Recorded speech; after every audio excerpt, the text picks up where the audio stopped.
Hello guys, my name is SVB and I'm back with another video, and today we're going to be doing something very simple. We're going to talk through all the major styles of composition in Overwatch and discuss which comps counter which other comps. Now in previous videos I've gone into detail about what certain comps are and how to counter certain comps, so I'm not going to get into all that. This video will just aim to be a base and a reference point for the rock paper scissors style chess game that goes on in every spawn room in every game.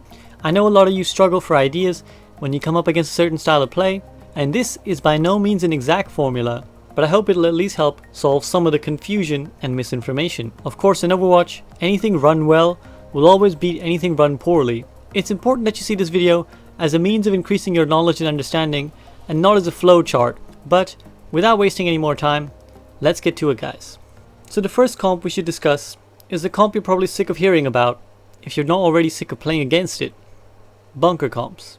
Again, as I mentioned, I do have a video which looks at the bunker comp in detail and specifically how to beat a bunker comp, so I won't talk about that, but let's just remind ourselves about what bunker comps are good at beating and what they're not. Now most compositions and their playstyles are defined by their choice of main tank, or sometimes their lack of it. In the case of bunker, it's Orisa. Since Orisa has a static shield, most comps played around her involve her team sitting behind that shield and spamming out damage. Which is why, as I've said before, bunker comps are best at fighting enemies at mid to long range, preferably on defense and preferably on high ground.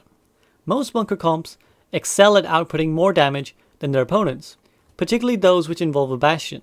So for this reason, bunker tends to be very good against other shield-based compositions. So most comps involving Reinhardt will find it very difficult to get through Orisa-based bunker comps because his shield will never be up long enough for him to be effective. There are two exceptions to this, and I'll get into those when I discuss the ultimate Reinhardt-based comp, Goats. But for now, it's enough for you to understand this dynamic of shield wars. In fact, this same principle applies even in a mirror match, i.e. bunker v bunker. Ultimately, in that matchup, 9 out of 10 times, the bunker that breaks the other's shield first will win. It shouldn't require a PhD to figure out why. If you're running a shield-based comp and you have shields less often than they do, you will take more damage and you will die quicker, or get picked by a burst damage character. Again, this is why bunker works best on defense, because as a defender, you will always have shield advantage. Your shield will already be down first before they arrive to the choke, and you'll have it off cooldown as well. Similarly, if you're running Bastion, your Bastion will already be set up while their Bastion has to take a couple seconds to get into turret mode. Now, if you're attacking bunker and you can't win the shield war, then where bunker falls apart is when you don't give them an obvious target to hit. The best type of comps for that are either a traditional dive or a single tank multi-DPS comp.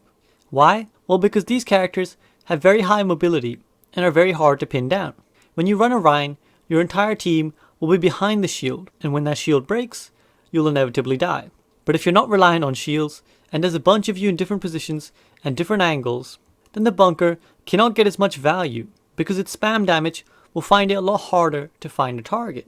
Also, as I've discussed in my video, bunker comps tend not to have a defensive ult, which means that powerful ultimates of flanking heroes like Genji, Sombra and Pharah can get maximum value. Now I mentioned that there's exceptions to the idea that bunker beats Reinhardt based comps, and they primarily apply to Goats. The first exception is that if you set your bunker up on the low ground and it's accessible to the Reinhardt and his team, then you will just get mowed down. Using their speed boost, a Goats or Reinhardt based comp can cover the distance before the shield breaks and then brawl when they're in optimal range. Similarly, if a Goats comp pats correctly and they can reach the bunker comp without taking too much poke, then the same applies.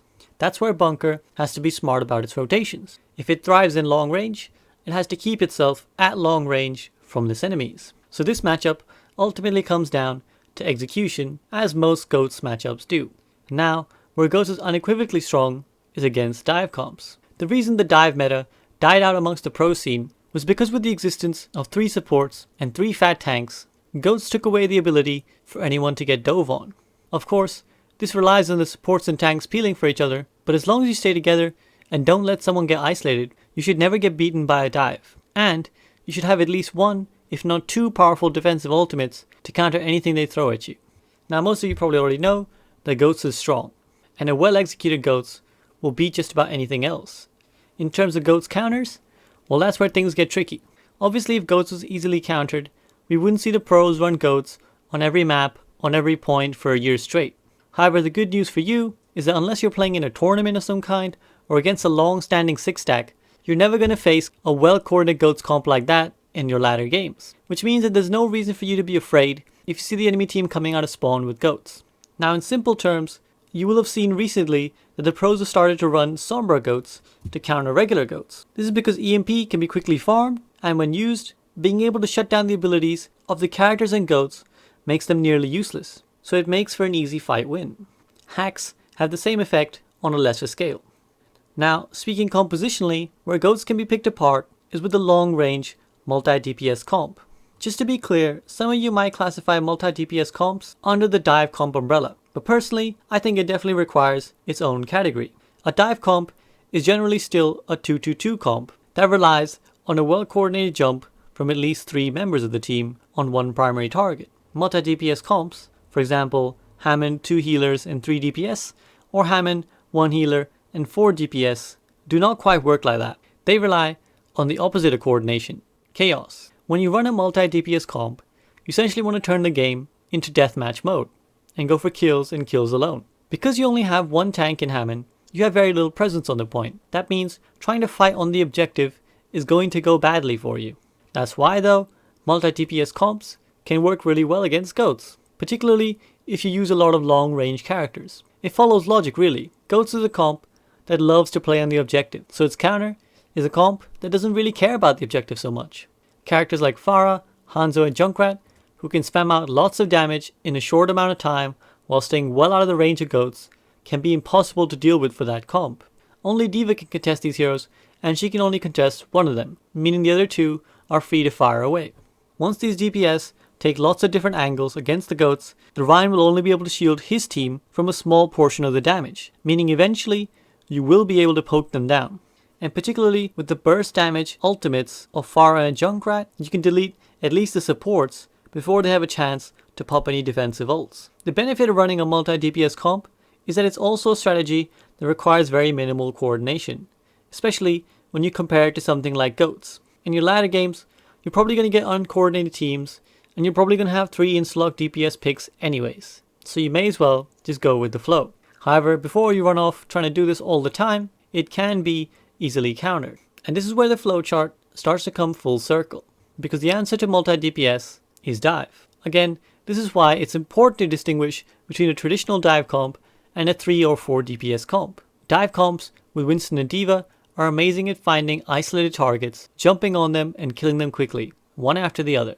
In a multi-DPS comp, you will have lots of characters who are split off from their team and fighting alone, and multi-DPS comps often lack great heals, meaning there will be very little stopping you from getting your kills. Characters like Winston and Genji love to take one-on-ones, and again, when facing a multi-DPS comp, you will be given plenty of chances to do just that. So, if you find yourself against a team that are trying to deathmatch their way to victory, then your best bet is to go back to the old school book of plays and just dive your way out of trouble. So to make things easier, let's visualize this little diagram. Over here, we can see that all the comps interact with each other in a dynamic way. Again, this is by no means a hard and fast rule. It's not a simple case of you pick these heroes, you win. However, this is certainly how these comps traditionally fare against each other. Bunker generally beats Reinhardt-based comps and uncoordinated dives. Rhine-based comps beat dive comps, multi-DPS comps do well against Bunker, and often goats, and dive will almost always shut down multi-DPS comps hard. Now after making this, I realized that not everybody likes the arrow system, so for those of you more statistically inclined, I made a table version of this too. Of course, this is not an encyclopedic list of the comps either. They're just the 4 major styles of comps being played right now. There are plenty of mishmash in between comps that people can run, and remember that there are variations within each of these comps as well. That's why I'm using terms like Reinhardt-based comps rather than just goats, because these things are variable. Ultimately, like I advocate for in all my videos, you should learn the principle, not the end product. If you understand why a certain style of comp is countered by another style, you can adapt to all the randomness that will inevitably come at you in a ranked ladder game. For example, you might see a team run more than just 3 tanks. They might run 4 tanks behind a Rhine shield and try to rush you with a Lucio speed boost. And you'll say, well SVB, you didn't tell me what to do against 4 tanks. But if you learn the principle, you'll understand. Okay guys, they have 4 tanks and no range. Meaning that if we pick a lot of spam heroes and also maybe a Sombra, we can just poke them down from long range and use our ultimates to shut them down together. If we get close, we'll die, but if we keep our distance, we win. Understand what the enemy is trying to achieve with their comp, understand what its strengths are, and learn as a counter to exploit its weaknesses. So another example, the enemy team might not run a main tank at all, in which case it would be smart of you to identify, okay guys, this is just an extreme version of the multi-DPS comp, which means they'll be playing solo all the time. How do we counter the multi-DPS comp? Well, if we just pick off the isolated targets with a dive, we will win. And since they've now taken out the Hammond, they've lost all their potential to contest the point, which means we don't really have to worry about that. So as long as we don't let them split us up, we'll win. There's many different approaches to the problems you'll face in Overwatch, guys, and it is a very, very dynamic game. Things change very quickly, both within games and within seasons. But hopefully, this video will have given you a rough guide of where to start, and I encourage you to experiment with these principles and see which answers you find in your games. And that's all I got for today, guys. I hope you found this video helpful, and I hope it at least allowed you to tick some mental boxes, even if it didn't teach you anything new. Like I said, this is rather fundamental stuff, but sometimes people will lack even the fundamentals, and it's important that we all know these basic things before we move on and try to build in more advanced concepts. If the 222 lock is a thing, we might not need to worry about half of these comps, but the good thing about knowledge is it never really goes to waste. If you start understanding principles, and if it all starts to click for you, I promise you'll start to feel a lot more in control of your games, because once you understand how comps interact with each other, it'll be a lot easier for you to not only counterpick yourself, but also maybe guide some of your teammates into what they have to be doing. Now as always, I want to give a big shout out to my patrons who do an amazing job of supporting me, and I just wanted to let you guys know that I do have an exciting new announcement to share. I've just launched a special promotion on Patreon for a limited amount of time where I'll be giving away personalized thank you notes to everybody who signs up to be a top patron of mine. If you're on that list at the start of the next month, you will receive a personalized thank you card like this with some hand-drawn images and a little word from me.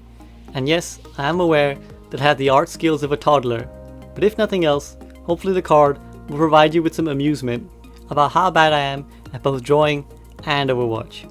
So if you're feeling generous, please do consider signing up, because it really helps me continue to put out content like this.